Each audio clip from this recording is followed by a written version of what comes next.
How to print email messages in Gmail. Hey guys, welcome back to this YouTube channel. Today I will show you that how can you print email messages in your Gmail on your PC or laptop. So let's get started.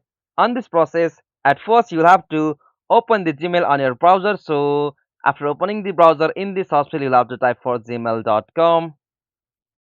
Alright, so after you open the Gmail, you'll get such interface. So from here, you'll have to just open the any mail which you want to print. So I will choose this one.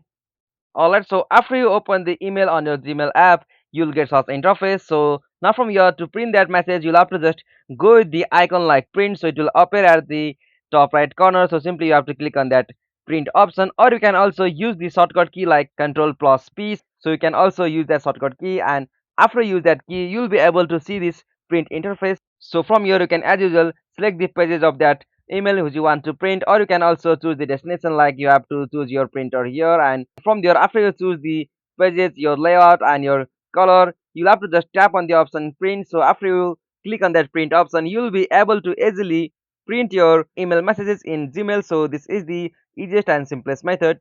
Hope you found this video helpful to you, and please don't forget to subscribe our YouTube channel for more quick and short tutorial like this. Thank you for watching this video. Have a nice day.